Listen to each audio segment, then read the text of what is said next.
Ladies and gentlemen, boys and girls, welcome to Hollywood After Dark, take number 2, because apparently I'm an idiot who can't ever remember to turn his goddamn microphone on. But anyway, we're going to be talking about Chris Stuckman, a YouTuber, a very popular YouTuber, who's now making the jump from the small screen to the big screen potentially with a new horror spooky film.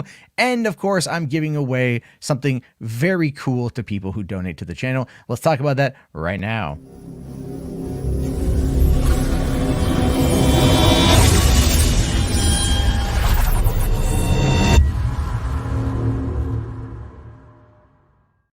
Hey, what's going on, everyone? How y'all doing? Welcome to the show again. Sorry for everyone watching live. I totally made the mistake of not having the microphone unmuted. Technical problems. But anyway, I did get my new network adapter. Let's see if StreamYards is actually going to be able to handle it. Hopefully it will, and I won't go have any kind of other introduction or interruptions into the whole podcast.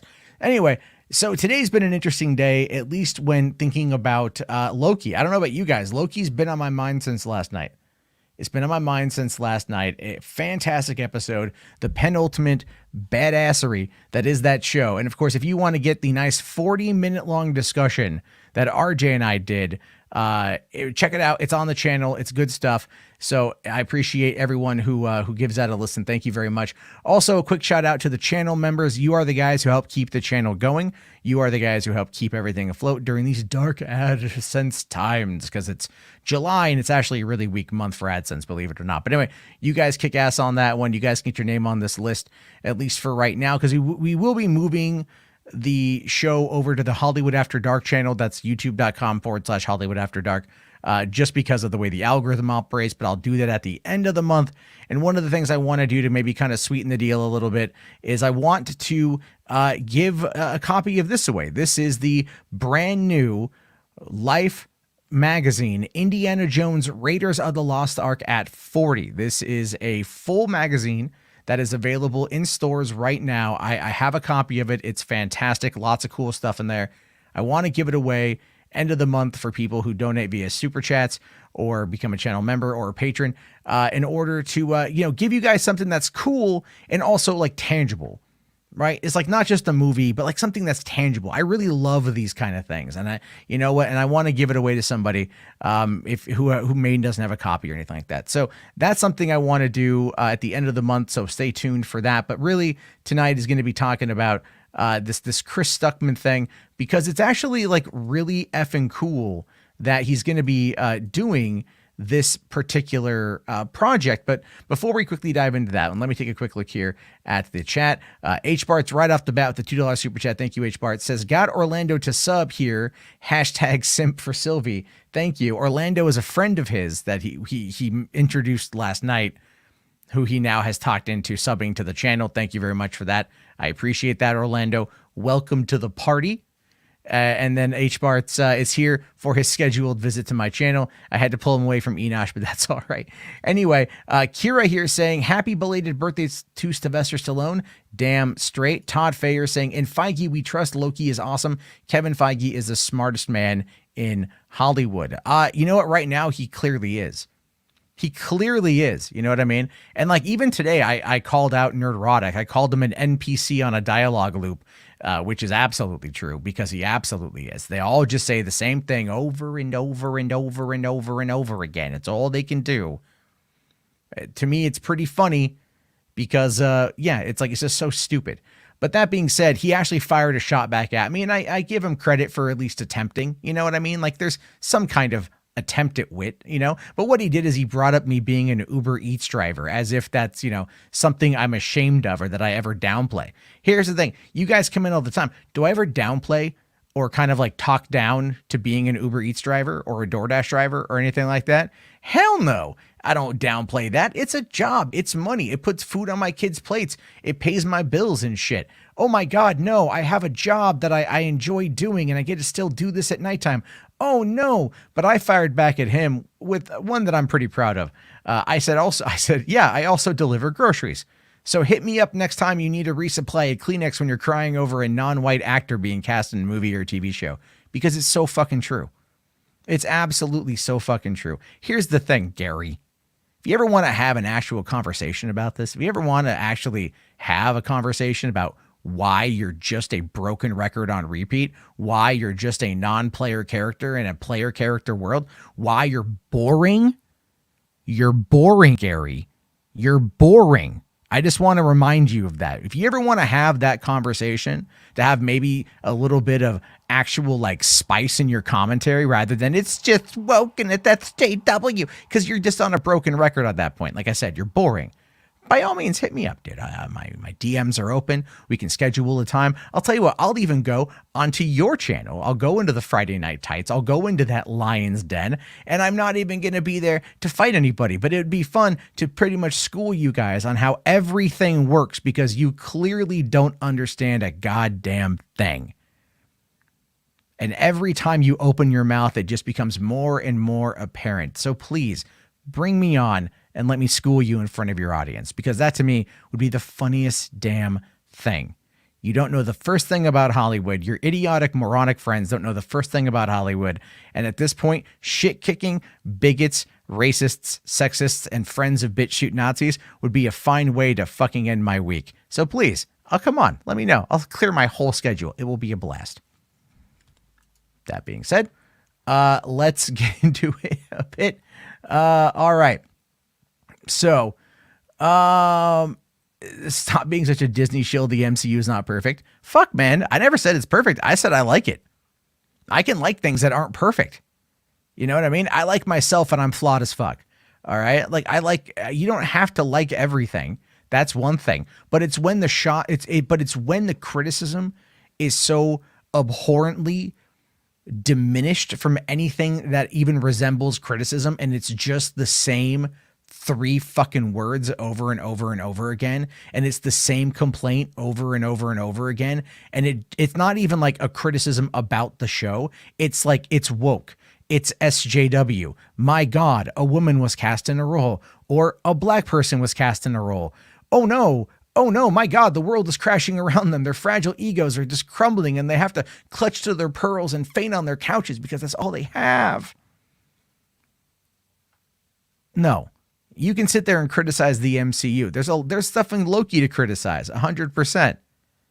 All right, like I'm not too sure how they're going to wrap up all the storylines in one more episode. I'm a little concerned about that. That being said, I still like what we have. But when it's the same argument over and over and over again, they're just an NPC. That's all they are. They don't have an original thought. They don't have an original identity. All they do is copy each other on a pre-programmed loop.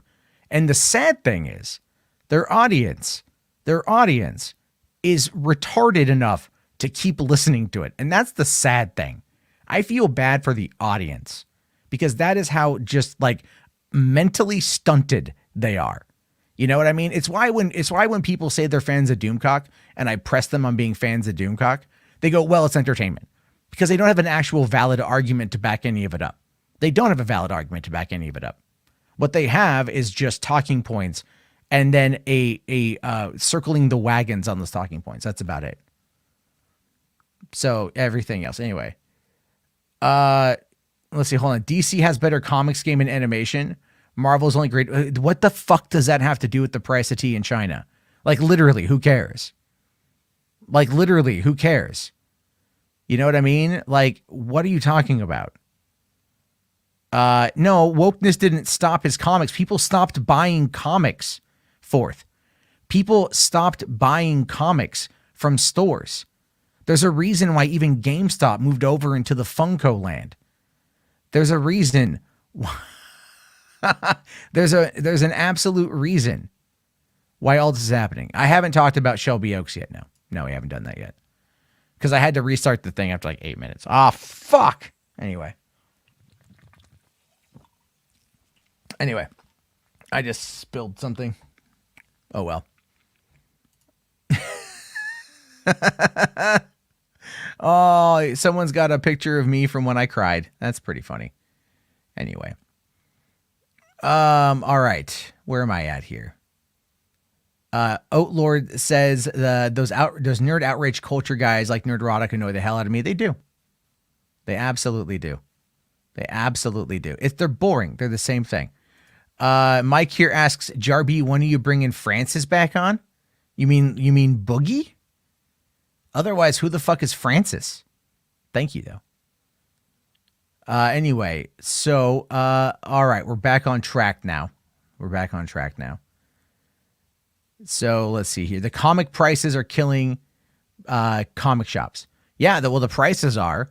The fact that people are reading more manga than they're reading comics these days, which has, I think, more to do with the fact that it's just the animation has been more accessible. I really do. I mean, if you look at like the proliferation of anime on Netflix and on like Cartoon Network and all that stuff, the kids who grew up, 10, 15 years ago with Cartoon Network, with Toonami, are the ones who watched anime. And when that really kind of hit here, and that picked up quite a bit, and it's a lot more, I don't want to say accessible 100%, but there's a lot more content. There's a lot more animation coming out of Japan that gets brought over here that ends up really appealing to a specific audience. And then those books are what people sell.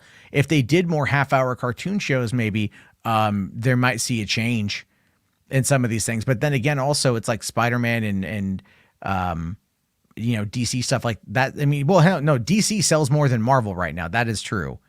DC is selling better than Marvel, except Superman isn't really selling at all. It's way down there. I talked about that the other night. That's down to like number 68.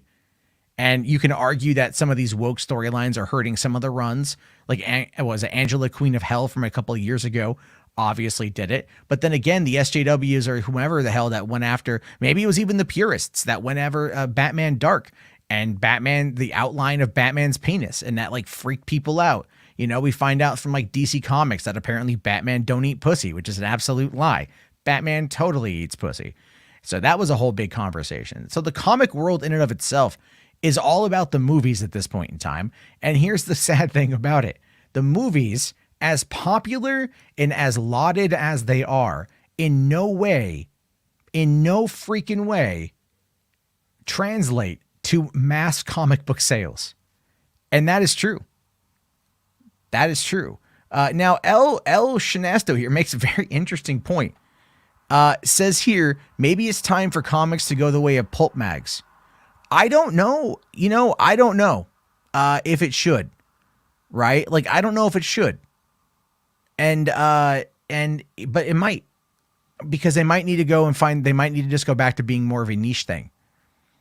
I mean, there's a reason why a lot of these comic shops and these specialty shops are now doing like card games and board games and, Pokemon cards, Magic cards. They're doing video game stuff. They're doing Funko Pops. I live in Washington. Everett, Washington is where Funko's headquarters are located. And believe me, everything here that's nerd related is sponsored by Funko. And so as a result of that, it ends up being like, there's so much Funko Pop up here. It's insane.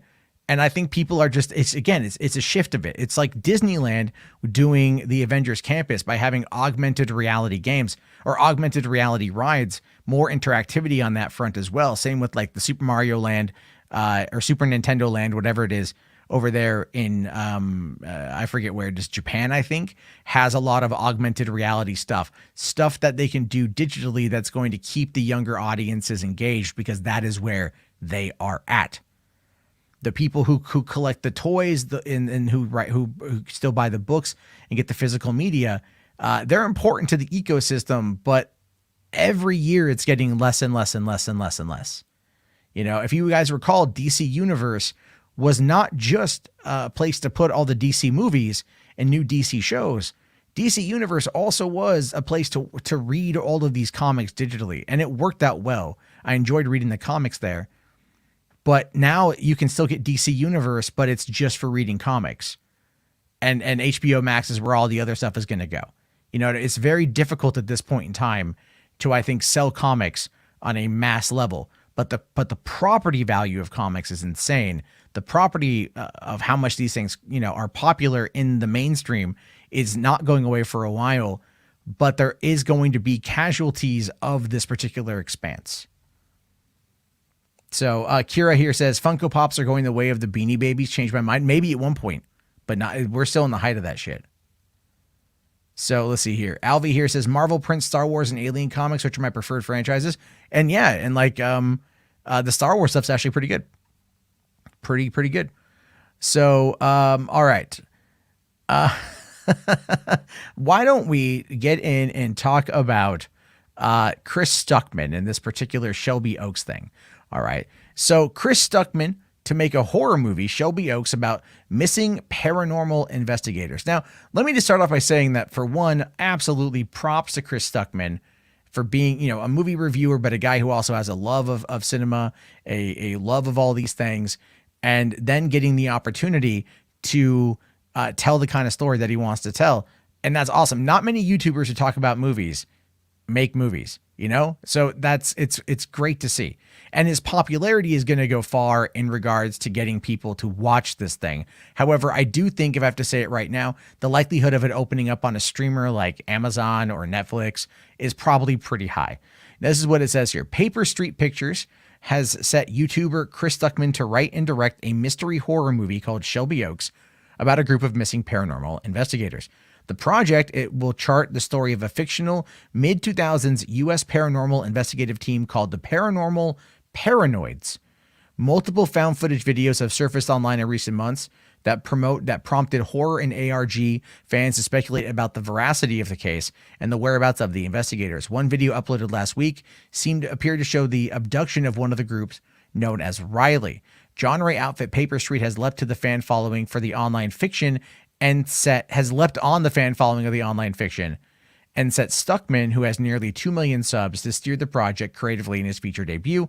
The short's filmmaker and critic recently signed with Gotham Group and have multiple horror scripts in the works. So I did not know that this was actually an ARG. I did not know about that at all, to be honest with you. And I've never heard of this before. I mean, I've just never, ever heard of this. So that is something that is really fascinating, because what you have here is, like, again, this comes back. What this reminds me of is when Marble Hornets was a thing, right? When Marble Hornets was big back like 10 years ago, and they ended up doing the movie, right? They ended up doing, was it called Marble Hornets? Was that the name of the movie? It was Always Watching a Marble Hornets Story was the movie. And even got Doug Jones to play Slender Man, which was great because that was basically who everybody wanted to play Slender Man in the first place. But like, that movie came out and it crashed and it burned. It wasn't good. It just wasn't a good movie. Now, the web series, the first season was pretty fantastic. The second season, it kind of lost me and I never went back to it. But the intensity and the scariness of the original season was great. And this kind of feels like it's very similar to that. And I'm wondering if it's going to have, I'm hoping it doesn't have the same kind of idea of it. Now, what it says here is AMP International will handle the sales and is launching the film to buyers this month. Production is slated to begin in late 2021. Paper Street CEO Kuntz here says, I had been looking for the right project to partner with Chris on for a while. And then when I fell down the rabbit hole of this scary little story quickly emerging right in Chris's backyard of Ohio with an intriguing and quickly growing YouTube element baked in, I knew we had to act fast on the perfect vehicle to launch Chris as a feature filmmaker. The videos in mystery are scary enough, but the ideas we have for where this can go are truly frightening. And Stuckman here also adds, it's been a lifelong dream of mine to finally get a film off the ground. And when Aaron and I began discussing the potential of the story, we immediately jumped at it. There is a reason why so many of my fellow YouTubers are talking about this. Shelby Oaks is going to be something fresh, yet deeply unnerving. And that is actually really freaking cool. But I'm still kind of stuck on this Marble Hornets thing, to be honest with you. I am a little bit stuck on this Marble Hornets thing because that was again another kind of creepy ARG style thing that blew up on the internet, and they waited. Maybe the problem is that they waited. Maybe that was the big issue here, is because the movie came out. 2015 is when this movie came out. Its initial release date was May 7th, 2015, and it only had a box office take home of $660,000. And it was released April 7th, 2015, video on demand, May 15th, 2015, as a limited release. So we don't know, like, that's the thing with this, right? Is like the movie, it had decent people in it. It had Alexandria Breckenridge, who's been around for a while, Chris Marquette, who's been around for a while. I mean, some decent, I don't want to say decent names, but there were names that were there. And the movie ended up just getting kind of pretty hit in the reviews, I believe. It was predominantly negative. Dread Central gave the movie a mixed review rating. For fans, it will be a fun little bonus story that lets you down in the substance department. For people looking for a fun horror movie, it won't be super memorable, but it will give you a good time. If you don't think too much about it and just experience it, it is quite fun. As a film/horror nerd, I was let down, but general audiences will like this a whole lot. It did enough interesting to earn my respect, but too much wrong for my adoration. Solid good time, but not a masterpiece. And the thing is, though, again, one of the major elements of this was that it simply did not live up to the expectations. Marble Hornets, the movie, didn't live up to the expectations of the fan series. And that is something that I don't know anything about the Shelby Oaks, right? So I don't know anything about Shelby Oaks. But I'm wondering, because this is like the comparison that's there, right? So you have a web series that is on YouTube. It's backed up by YouTube. It's got a lot of people questioning the ARG. They treat it as if it's real. They kind of build the whole world out. People get involved. They get invested. Here comes Paper Street, and they're like, we need to capitalize on this right away because it's hot in the moment. And so they get the rights to it, and then they bring in Chris Stuckman to write it and direct it, but he's not involved with the web series. And I'm wondering how much the people who are involved in the web series are going to actually have a thing here. Because if the people who are involved in the web series, if they're going to be help crafting the story and he's just kind of putting it all together, that's going to be helpful. But if he's just taking it over and he's doing it himself, I mean, I'm excited to see what he's going to come up with, because I like the guy quite a bit.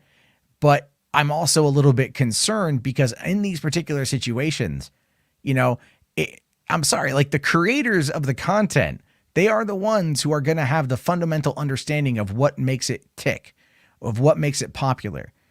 And if it just gets turned into another generic, kind of schlocky horror movie, which Paper Street, I mean, what else has Paper Street done?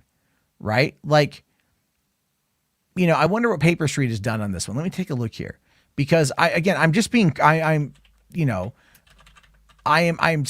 speaking, I'm not attacking anybody. I'm not attacking anyone whatsoever. I'm not criticizing. I'm just curious at this point. Like, what is it that they've done? And what is it that that their genre is? Because that could kind of tell you generally what to expect from this kind of company, because they would need to figure it out. So let's take a quick look here at their website. I don't need to subscribe to your newsletter, although I might later. All right, so they've got here our work. Let's see what they've done. All right, so they've done The Pale Door, which is now out in VOD and theaters. Scare Package, which is now on Shudder, which is 7 directors, 7 tales of terror, 0 working cell phones. I do have to say, though, I love the poster here. The poster is awesome. They did Camera Obscura, which I haven't heard of that one. 15 things you don't know about Bigfoot. And I really think at this point, the Quartering could maybe sue them for, likeness rights. I feel like they just ripped off the Quartering for that image of Bigfoot. And I have met the Quartering, so he is kind of like Bigfoot. You got a new post-production for The Requiem, which is Alicia Silverstone. And then Old Man starring Stephen Lang. Where the Red Fox Lies, The Dead Kids Club, Dream Machines, Crypt TV, and like a couple little things here and there, right? The Burton Force, and it's little things here. So like they look like a bit of a small upstart in regards to getting into doing, so they have a script here for the Dead Kids Club. So these are just scripts. These are just scripts that this one's in post-production and this one's in post-production. So they're just kind of building up their library right now. And that's interesting. And that's pretty interesting, because I feel like these are the kind of people that might be able to get something like this, because there's going to be a lot of heavy pushing for the horror genre to work out well on this front. Let's see here. Hold on. Music Man says, I just want to watch that Bigfoot doc on Hulu. I just haven't had time. Oh, Sasquatch. It's really good, but it's not what you think. It's not what you think. So anyway, hold on here. Ryan Hartwell, $5. Thank you, man. Says, only a matter of time before a Chris Stuckman film will be considered an event. I have faith in his filmmaking abilities and I wish him all the best. No, I really want to see what he comes up with. My concern is not that, like, it's because it's not an original property from him. It's adapting an ongoing ARG web series on YouTube that I'm just kind of like, I'm questioning because I haven't seen it. So I don't know what necessarily to expect yet. And I don't know what he has planned for it. But at the end of the day, a YouTuber with 2 million subs, who's also a filmmaker, who has a massive love of cinema, is definitely going to be interesting to see how he tackles a project like this. And that is what I'm most interested to see. Also here, H-Bart's here, $2, says Scorsese approved cinema. Maybe we'll have to wait and see on that, man. But I'm excited to see what they do with it. Let's see. Yeah. Kira here says that Scare Packages poster looks great. That really does. Reminds me of House. Yeah, that's the thing with House. Yeah, so that's kind of what's going on with that one right now. I'm trying to find here. Hold on. Is there the web series for it? Okay. I'm just trying to find, like, some people have been talking about it. I don't know necessarily like what, if there's like a brief overview of what it is that would be interesting to see. I'm seeing some people talking about it like they're kind of running it down, but I don't know what's going on with the actual storyline. So I need to go and take a look at do some research into this, because what it kind of reminds me of a little bit is not only is it, what's the word here? It's, I mentioned Marble Hornets, obviously, but there's also a 1998 film called The Last Broadcast, which is one that I've mentioned before. I've mentioned it a couple times. It's one that I love. It's definitely an older film that some people, it came out right around the same time as the Blair Witch Project. And that's going to be, so this is one. And again, like, that cover of it is really funny because that's like totally kind of a spoiler, but it's just an old movie about a film crew ventures into the forest in search of the mystical Jersey Devil. The film cost I think $900 or something. This is one of the first movies that they were ever able to get broadcast digitally to cinemas back in the late 90s. So, I mean, that shows you like how kind of important this film is overall. It lost out in regards to, I think, pure popularity because of the Blair Witch Project.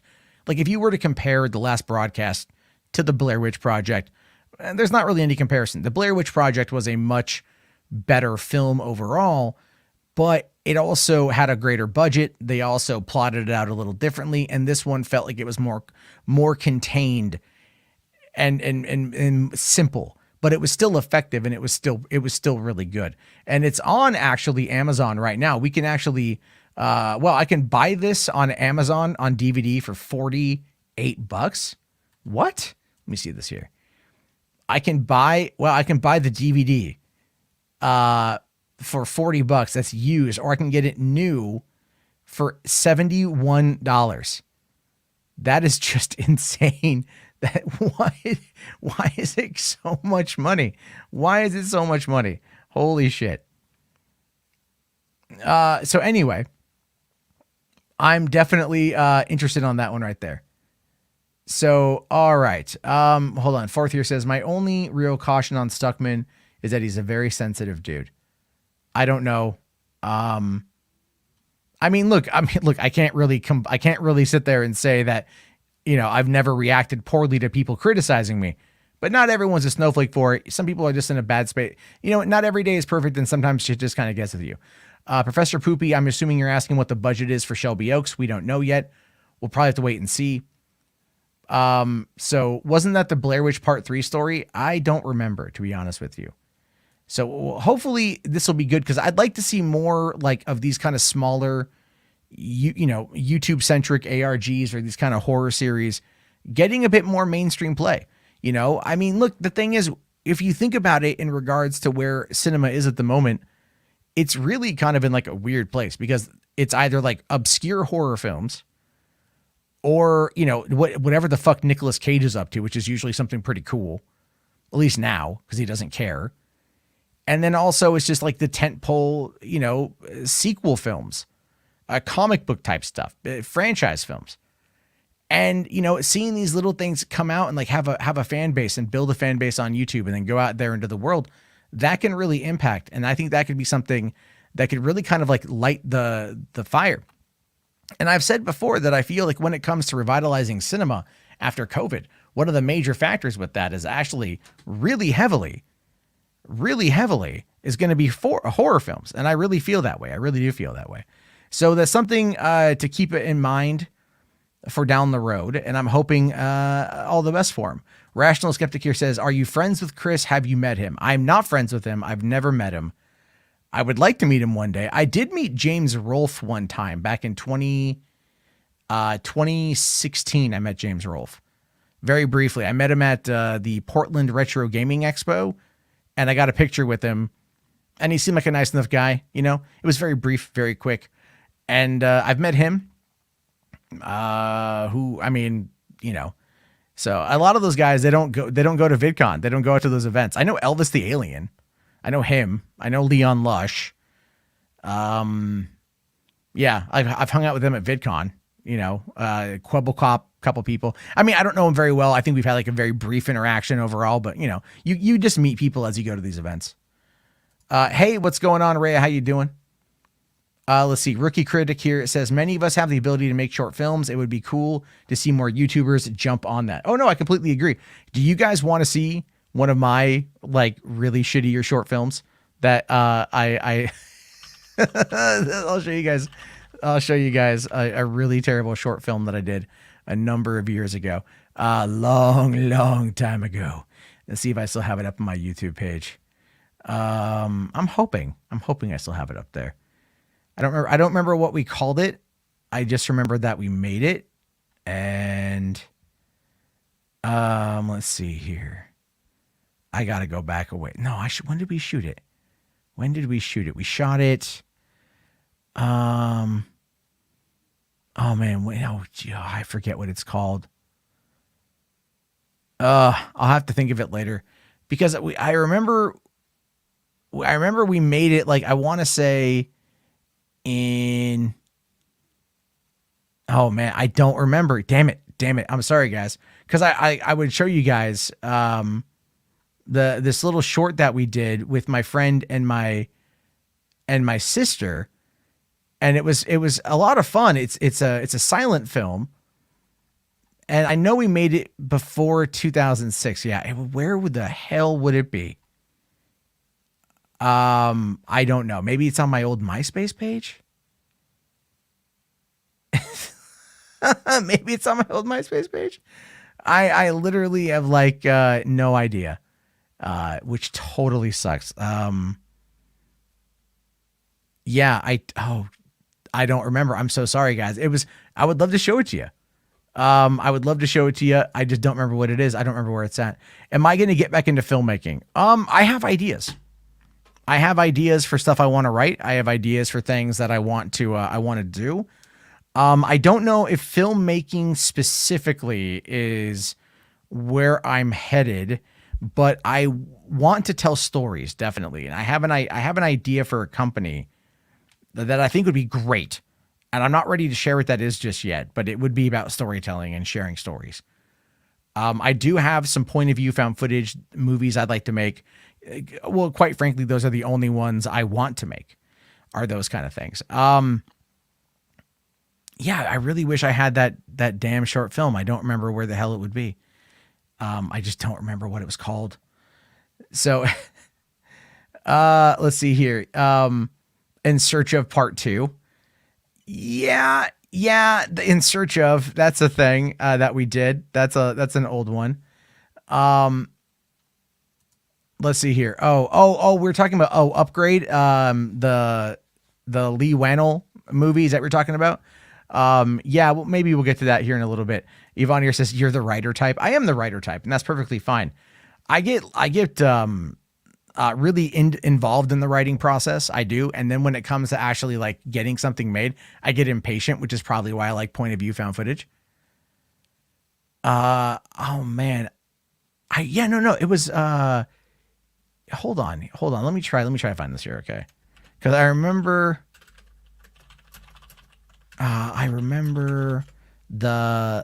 there we go. All right. It's on Vimeo. That's where it is, folks. It's on fucking Vimeo. All right. That's where it's at. So let's, I'll show you guys this. It's like, it's only two and a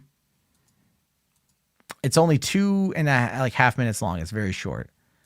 All right. Let me just get that up here. And, this is something we did in my old house.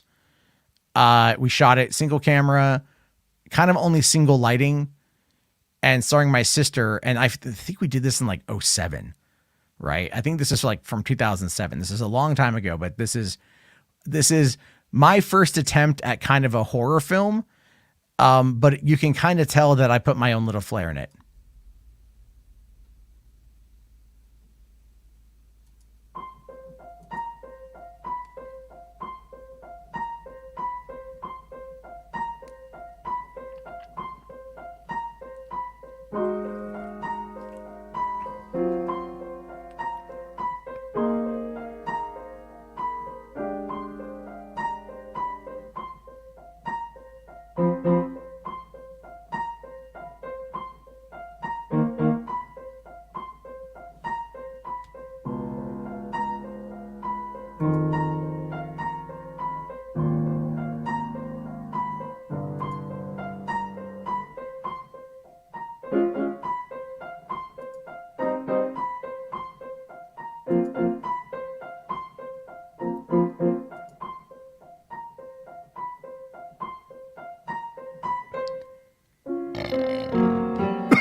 Sorry.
Yeah, that's my terrible short film.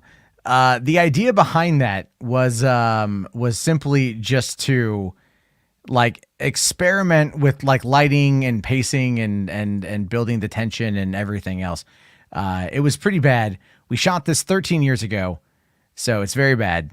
But it's, again, this is the kind of thing that you do. Yeah, that's my sister.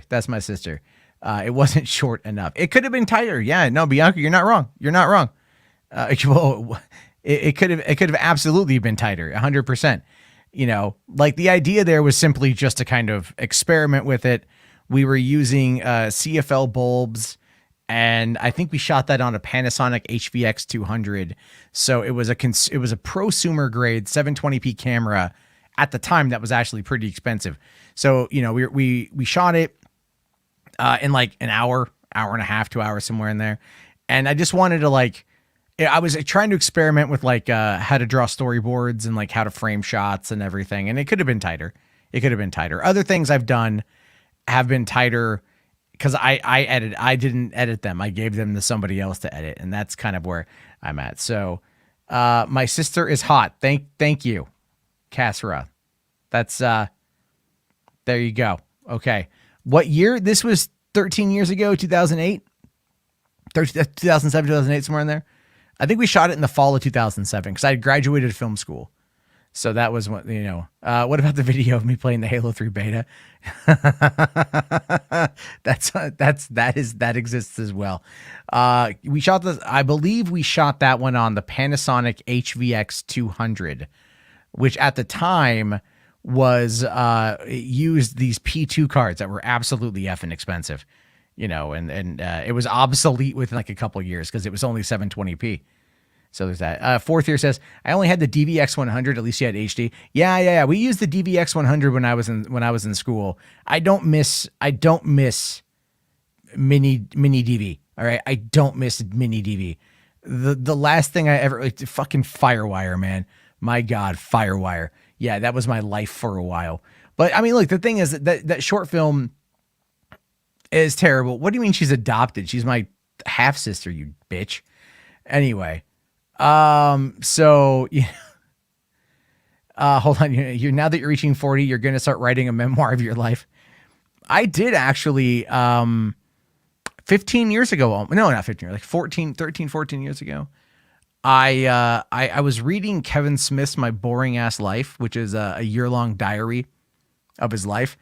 And I thought, I can do the same. And I was turning 26. Started reading when I was 25. I was about ready to turn 26. And I thought to myself, I could blog my life for a year during my 26th year and just talk about my day-to-day experiences and see if it's interesting. Well, the truth of the matter is, when you're doing something like that, and this is why vloggers are interesting to an extent, because vloggers, and what I did is I went out trying to find interesting things to do. I was always looking for interesting things to do, interesting things to talk about. So it really kind of forces you to get into the mindset of putting yourself out there and trying to really go at it from that perspective. Because in many cases, because it's like, what do you do during the day? It's very mundane. Most of your life is kind of mundane. You have a routine, you do your routine, you go from there. But this is a bit different where it's like, I got an email from a friend of mine who worked for, I think it was like Gotham Casting, right? And he's like, hey, I'm casting seat fillers for the MTV Movie Awards. Do you want to go? And I said, yeah, sure. So I got me and two friends and got us tickets, and we drove up to LA and we went to the MTV Movie Awards. We were seat fillers, but we got to go check it out. And then right after that, friends of ours were getting married also in Universal Studios down on the other side of the park. So we decided to crash their wedding. And when we crashed their wedding, we found out that they needed help in their camera department. So we ended up hanging out and shooting their wedding for them, shooting their reception for them. And so we hung out for a couple hours, got a couple free drinks, got free food, and then ended up making, I think they paid us like $100 each or something like that for our time. And so we just ended up like going to the MTV Movie Awards and then crashing a wedding and filming it, and like, it was just those kind of things where you put yourself in those positions to try to make the most out of your time. And I'm not going to lie. I really kind of miss those moments. I really miss that whole thing because, where COVID, being a parent, being a homeowner, all those things, you're just like you grow up and you're like, there's not as much of it to do. So enjoy it when you can, man. You know what I mean? But yeah, anyway, I lost my train of thought there. Hold on. I didn't want to ignore, Ryan here saying, back in the 1970s, all of the major movie studios were going under and independent filmmakers were reshaping cinema as a whole. I hope to see it repeat this time around. Well, keep in mind that independent filmmakers also reshaped it in the 1990s. And so they did quite a bit in the 1990s. And a lot of those people are still kind of active today. And I think a lot of people, independent cinema now is, you can shoot movies on your iPhone in the backyard. The thing is, though, there's a lot more that goes into it with that. And unfortunately, a lot of people out there, I think it's the business of Hollywood. The business of it is the problem, because you can shoot a movie, right? You can shoot an independent film, but then what do you do with it? So when it's not like, the thing is, it takes a lot of money to submit your movie to different film festivals, right? A lot of money goes into these film festivals. It takes a lot of cash. And then you can't premiere it online. You can't premiere it online at all, especially short films for some of these competitions, because they don't want it to, they want exclusivity. They want to say, oh, we have the world premiere of this short film or blah, blah, blah, blah, blah. So, you know, and even if you submit something, you're not guaranteed to get in. So you're not guaranteed to get an audience. There are people I know that have submitted to like tens of different film festivals, and they got rejected out of almost all of them, except for maybe a couple low rent ones, but they still were excited to be involved in that. And they would take the time and fly out to those locations in order to, you know, do the networking and the glad handing and everything else. But that costs money, you know? So even though you can shoot a movie and you can put it up online, you know, you still have to market the goddamn thing. And, you know, so it's like, it's a lot more than just like shooting it and putting it out there. I'd like to see independent filmmakers get more out of this kind of stuff. And I feel like something along the lines of maybe, you know, like Shudder is a good thing, I think, because Shudder will play some of those kind of films. But again, those are the movies they play have a couple $1 million budget. And unless you could do something really creepy on like no budget, it's going to be very difficult to get some, not because the thing is everybody wants to be Paranormal fucking Activity. That was like what, a $15,000 movie, you know? And like, I could shoot Paranormal Activity for probably like $50 in a Jawbreaker, you know, given what went into it. It just having the imagination, the idea I have that I want to shoot. I was even contemplating like writing it and then having me be the main actor, you know, and then having it kind of play out that way. But then again, I probably wouldn't do that. I don't know if I want to be the main actor again. I'm not that great, but you know, we'll have to wait and see on that one. Anyway, H-Bart's here says, get a time machine. Oh God, I wish. Hold on. Mundane Matt and the missing silver play button coming 2024. No, it's not missing. It's on my wall. It's on my wall. Maybe this is why we have OnlyFans now, to make independent film paid exclusives. Yeah. Yeah, I know. Jesus, I could do an OnlyFans to like get money for that shit. Well, distribution is a presence. However, if you already have a YouTube or distribution is a, is that, yeah. What the fuck? What the fuck? Crazy hair. Oh my God. Yeah, man. Fuck. That girl was nuts, dude. That chick was insane, man. Holy shit. You know, because of that lady, I got fucking stranded in downtown LA and like had to take a lift back to Anaheim because of that lady. I was so pissed off. It was like a $50 fucking taxi ride that I couldn't split with anybody. I'm a cheap ass. What can I say?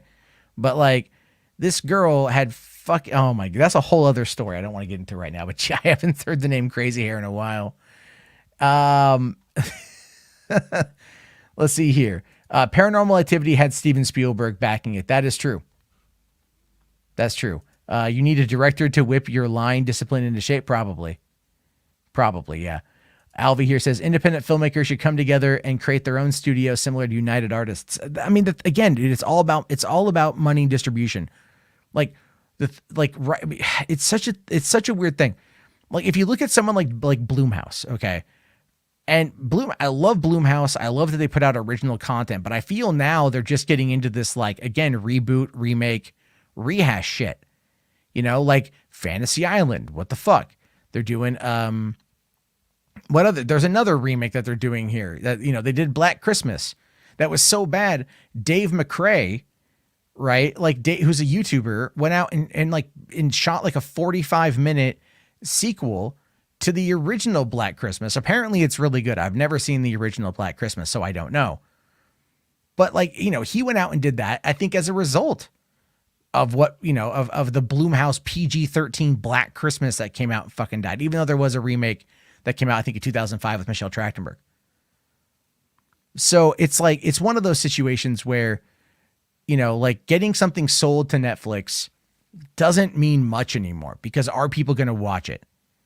are, and the fact that Netflix doesn't put any real promotion into their content. I mean, they put promotion into Army of the Dead, like their bigger name stuff they'll put promotion into, but they don't put a lot of promotion into the other things. And I give them credit for their Geek Week stuff where like they're talking about the IPs they have that are nerd related. But at the same time, if they put out more content, like if they promoted more content, I think they'd be able to see a lot more of the people watching the content, but they don't care because their pump and dump method is apparently working for them.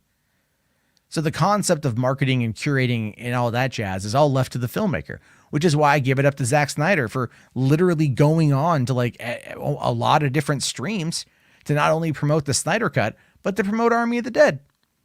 And there is an undeniable success for both of those films. Now, does it have everything to do with him going on those streams? No, but it does make him accessible, and it does make him, different than your average filmmaker who will never do something like that. Spielberg would never go on a smaller stream.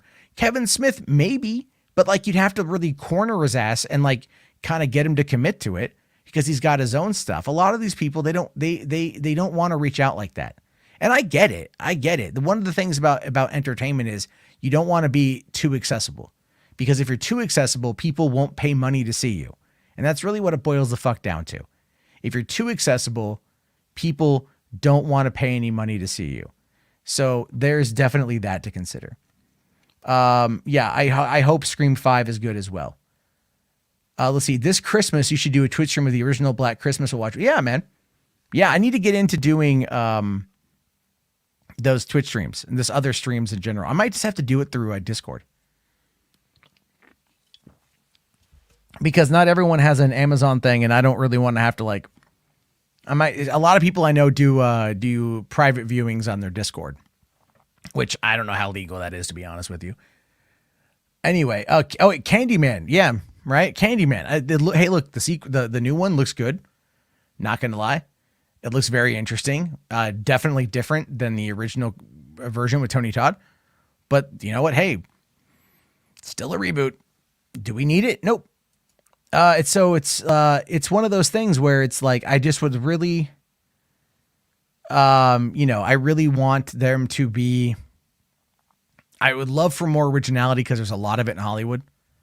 There is a lot of it in Hollywood, but everyone is ruled today by studies and demographic breakdowns and things like that. And it's a business. I get that.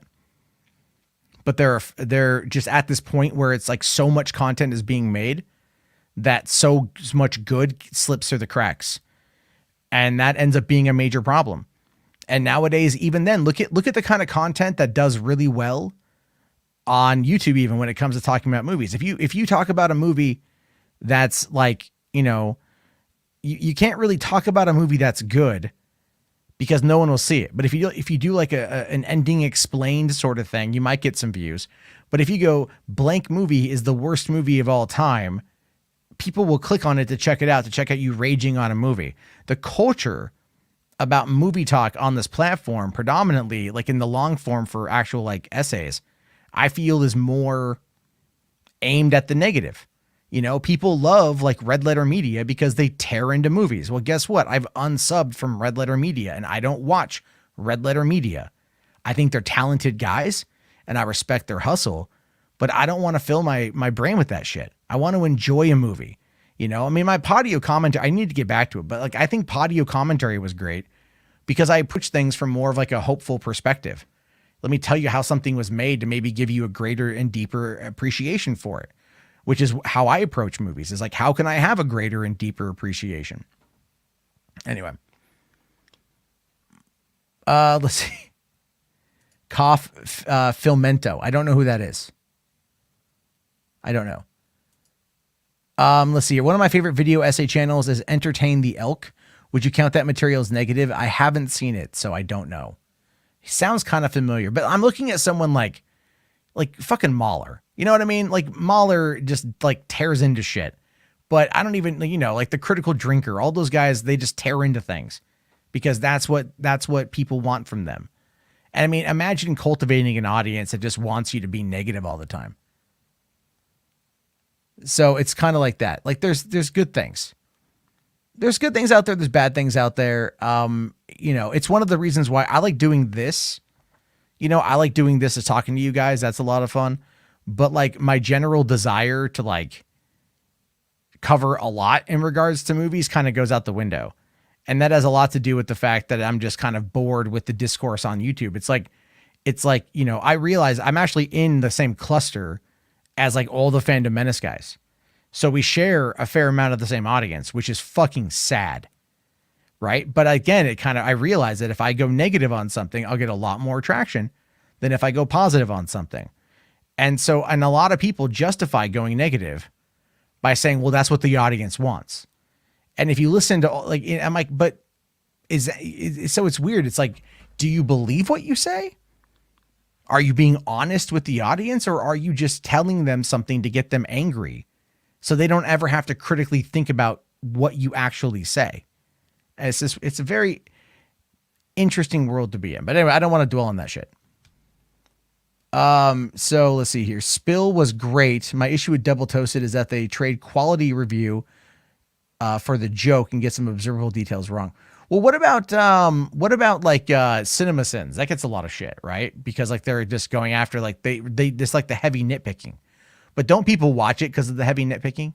I don't actually watch it. I've watched a few Cinema Sins and I get bored. Let's see here. Filmento is basically what you described. Always saying this film was a failure and so on. Oh yeah. Yeah. It's a popular trend. I mean, like, look, I'll be honest with you. When The Last Jedi came out and I got really angry at that movie, I think I made like over $3,000 in the last 2 weeks of the month of December of that year, because there was a lot of people that were hating on The Last Jedi. And I was one of the first people to come out and really attack it.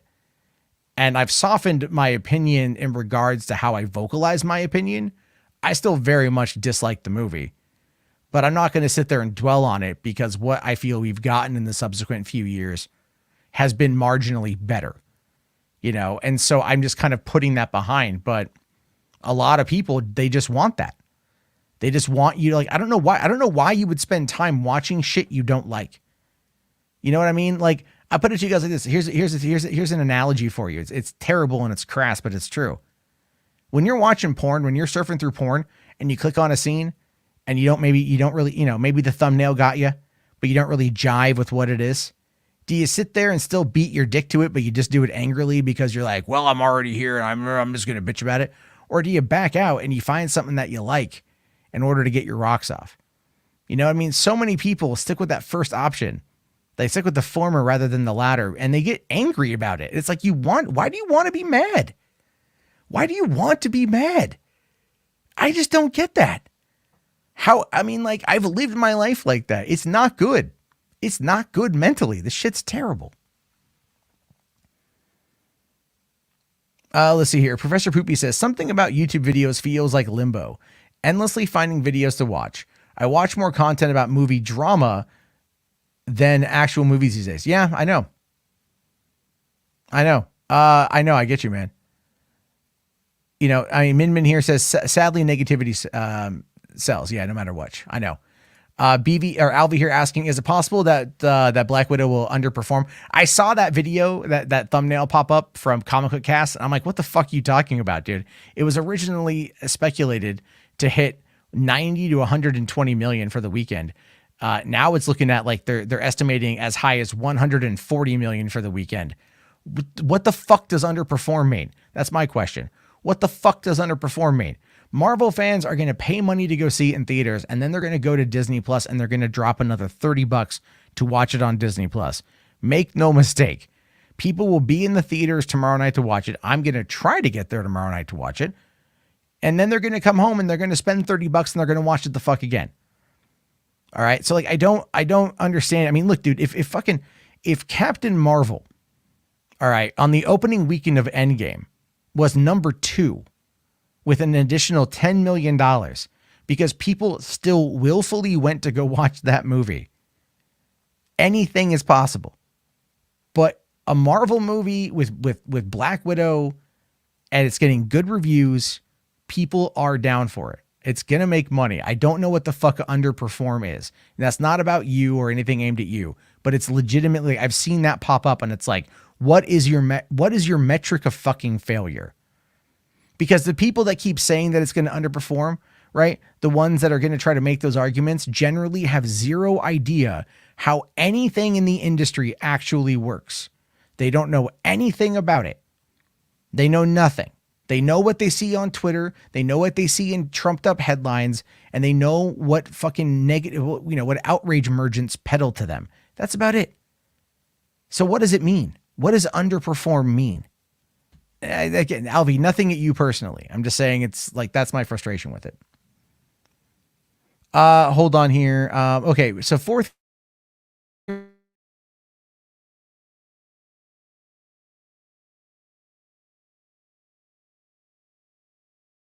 I think there's like, I would like to talk to more people about films. I know like Enosh and I talk quite often about stuff. And I think a lot of times people spend more time talking about the industry or the drama versus watching actual movies. And then I do the same thing too. You know what I mean? Like I still haven't watched Tomorrow War. I haven't even seen Bad Batch from last week. I need to watch. I'm probably going to watch that before I watch tomorrow night's episode. But it's like there's a lot to watch, and getting people who want to do it. It's hard because the thing is you want people this is going to sound so fucking bad, but it's like you want people who can keep up with you. The thing with the Fandom Menace is they're good at collecting dirtbags. They're good at collecting bottom feeders, and the bottom feeders prop up their propaganda and prop up their narrative and prop up their messaging because that's what they do. All right. It's very much a top-down game. And the people at the top are heavily supported by the people at the bottom who might get scraps from the people at the top, whether it's going to be invited onto a live stream or it's going to be, hey, collab on my channel. Why don't you do a video for my channel, you guys, and then they get no views off of it. That's what Jeremy Griggs does. He wants to, he'll toss people, oh, do a video for my channel. And they don't get anything because the people they want to watch for Geeks and Gamers. Not for Drunk 3PO or Josiah Rises or whoever the fuck else. So, but the thing is, those people are still part of the ecosystem, and they all support the same message. There's not a lot of original thought that comes out of that group. Not any of it. And so it's hard to do.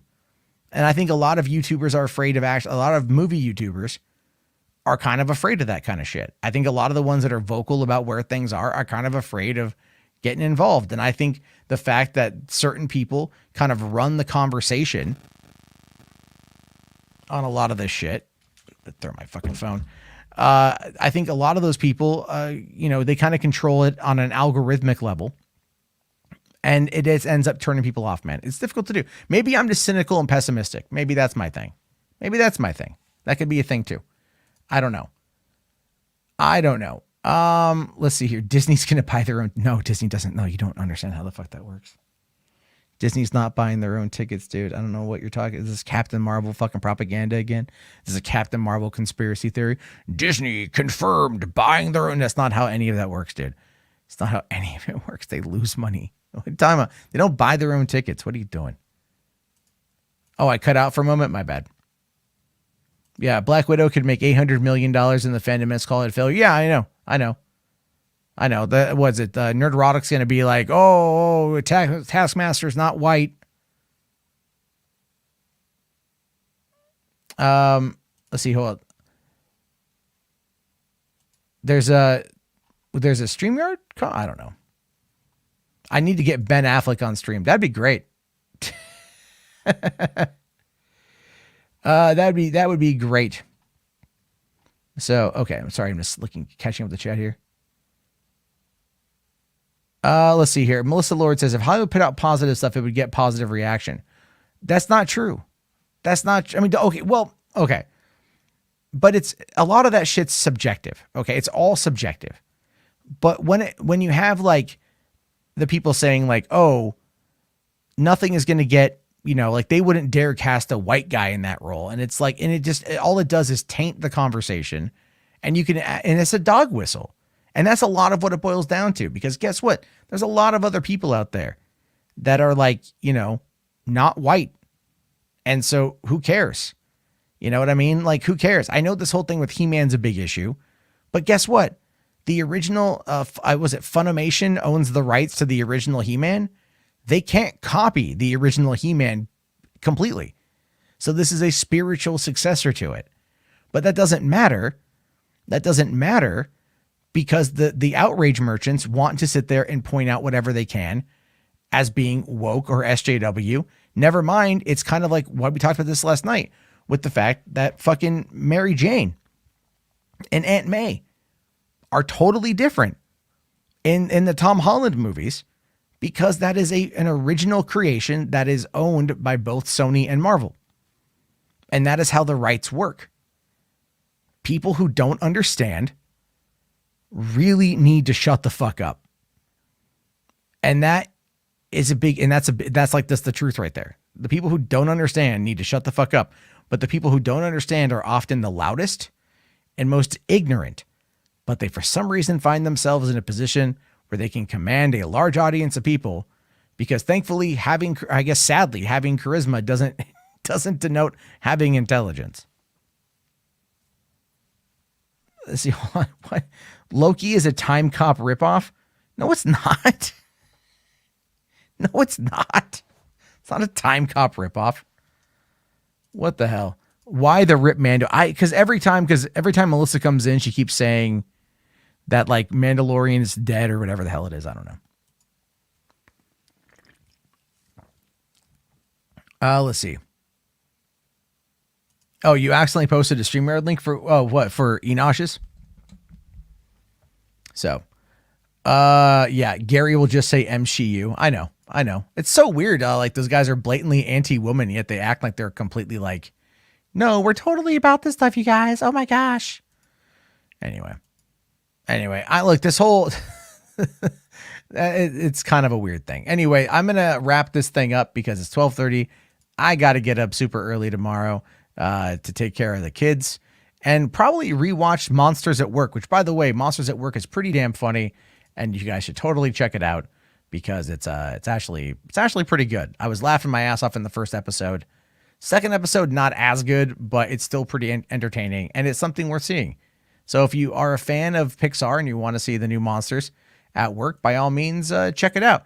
And guess what? It's not woke. It is not woke. But let's see here. All right. Well, you find Loki boring and you want...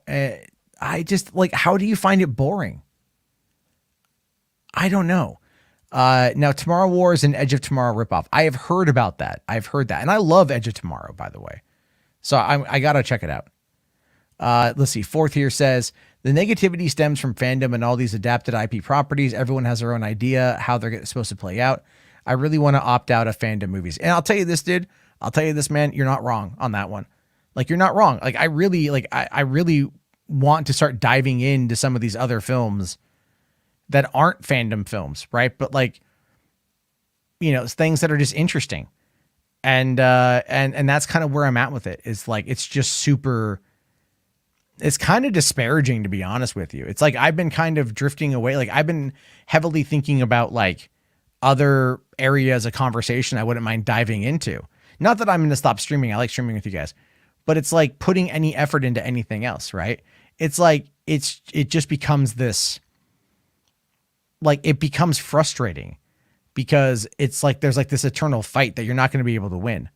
You know, you're just not going to be able to win against these guys. And that's just the truth of it. It's just, they dominate the conversation and they do it disingenuously. And if I believed that they believed what they were saying, it'd be a different game, but they openly say how much they are waiting for these things to come out so they can nitpick them to death and then profit greatly.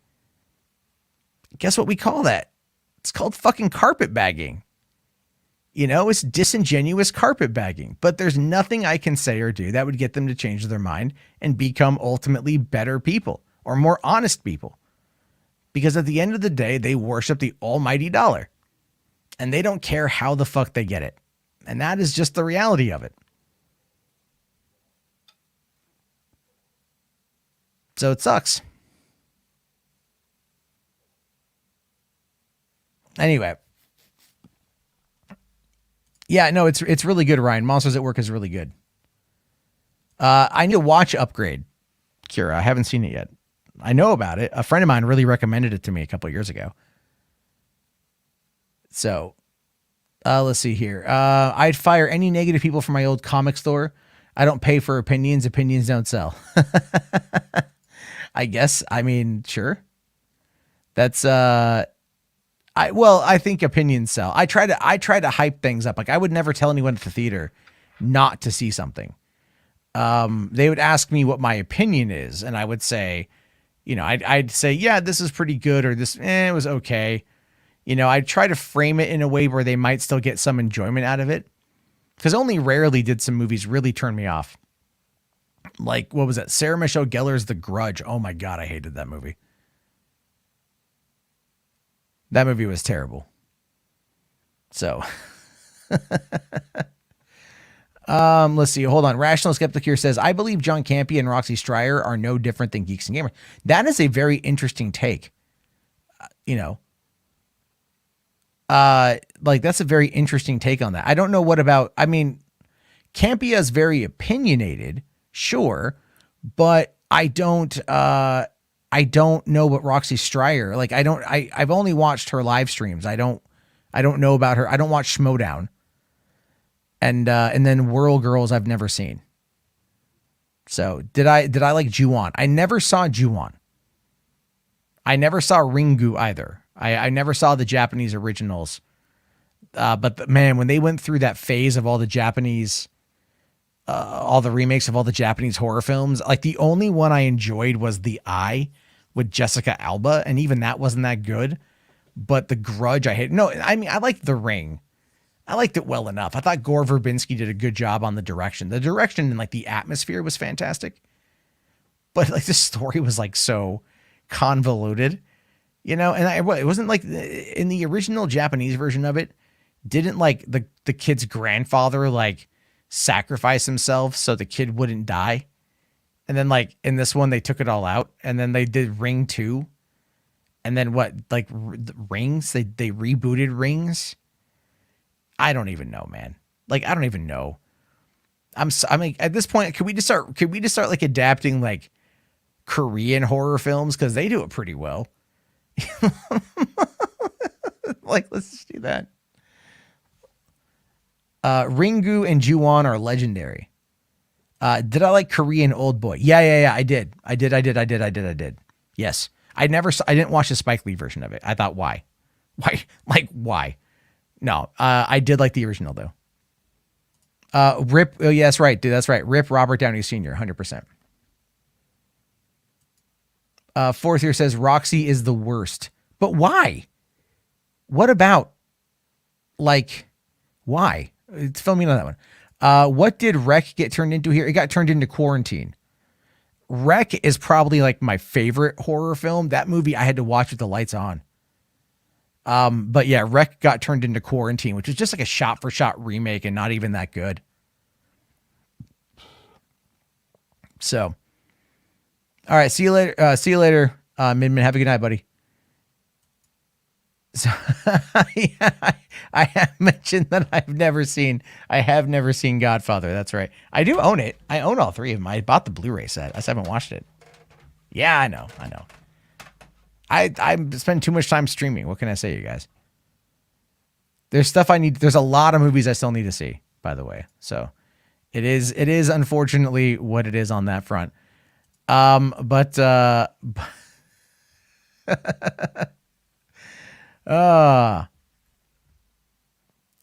see here. Okay, hold on. What did she do?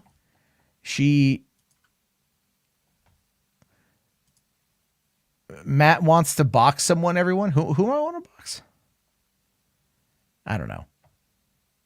Rec got turned into a comedy by the third one. That makes sure. Oh yeah, B-stars. Jesus Christ. When I was in college, the theater department presented Bat Boy the musical. A few days later, it received backlash because of a certain rape scene. It continued to perform well despite it. Wait, hold on. Wait, are you talking Bat Boy, the kid out of San Francisco? Because I don't know.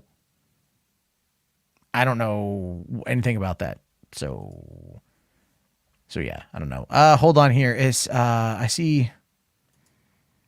All right, rational skeptic. Let's see here. Okay. Roxy shitted on Snyder Cut fans in the beginning, and she said a lot of other negative things. Oh, okay. Yeah, I mean, like, I get that. People wanted to play that up. Oh, I'm thinking of Bat Kid. Okay, thank you. You're thinking it's the National Enquirer Bat Boy? That thing's awesome. I feel bad that we never got more out of that. I miss National Enquirer. Back when National Enquirer was good. And by good, I mean totally fake news. Did I miss what? You said a comment? Which one? The fandom menace are dumbass with lies and dumb fake takes. Yeah. Yeah, they are. Professor Poopy here says, I worked at a theater. Only time I discouraged someone seeing was a woman seeing, I was seeing Bruno with her 8-year-old. Yeah, I don't blame you on that one, man. I've had parents come in with horror movies and they're like, oh, how bad is it? And I'm like, well, I kind of say some stuff that's in it. And they'll be like, oh, yeah, my kid sees worse on TV. And this was in 2004. And I'm like, no, they don't. Give it a couple years and they will. But right now, no, they don't. They don't see worse than that on TV. Let's see. I liked Roxy on Screen Junkies, but that channel is basically just honest trailers now. I don't care for her on Twitter, but Twitter makes you hate everyone. Yeah, that's true.